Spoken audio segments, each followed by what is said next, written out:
যেদিন আমি এসএসসি পাশ করলাম সেদিন বাবা আমাকে ডেকে কিছু কথা বলেছিলেন, যার মূল্য হয়তো সেদিন বুঝিনি। আজ খুব ভালো করেই বুঝতে পারছি, কারণ সেই কথাগুলো ছিল সারা জীবনের শিক্ষা, যা কোনো বিশ্ববিদ্যালয়ে আজ পর্যন্ত কাউকে শেখাতে পারেনি। বাবা আমাকে বলেছিলেন, কোনোদিন তোমার মনে সামান্যও যদি কোনো অহংকার জন্মে, সেদিন সবার আগে ছুটে যাবে কবরস্থানে। দেখবে ওখানে এমন অনেকেই শুয়ে আছেন যাদের একসময় কত অহংকারই না ছিল, আজ তারা নিশ্চিহ্ন হয়ে গেছে। যারা দিন আনে দিন খায় তাদের কোনোদিন ঘৃণা করবে না। কেন জানো? আজ তুমি ভালো আছো, কাল তোমার অবস্থা তাদের দলেও হতে পারে। তখন কিন্তু তাদের সাথেই তোমাকে চলতে হবে।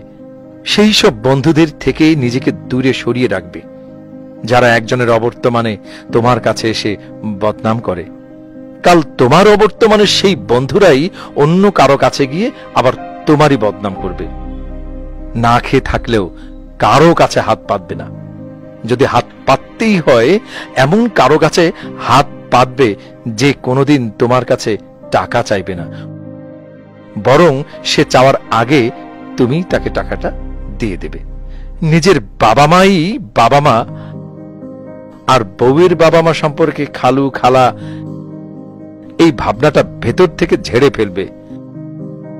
মনে রাখবে, তুমি যেমন আমাদের আদরের, তেমনি তোমার স্ত্রীও তার বাবা মার কাছে অনেক আদরের।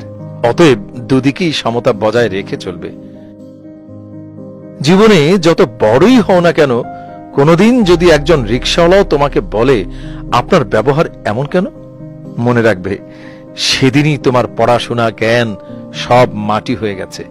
হাজারটা সফল হবার কারণ না খুঁজে একটা ব্যর্থ হবার কারণ খুঁজে বের করো, তাহলে দেখবে সফল হবার পথটা কত সহজ হয়ে গেছে। সবার সাথে ভালো আচরণ করবে। এর মানে এই নয় যে অন্যায়ের সাথে বিড়ালের মতো মিউ মিউ করে আপোষ করবে। মনে রাখবে, একবার আপোষ করা মানেই চিরতরে নিজেকে বিকিয়ে দেয়া।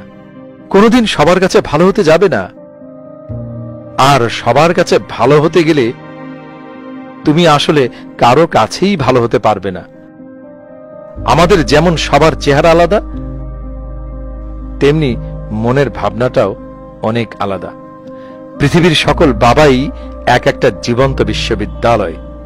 তাদের দেখানো পথ আর শোনানো কথা আমাদের নিয়ে যেতে পারে সফলতার চরম শিখরে।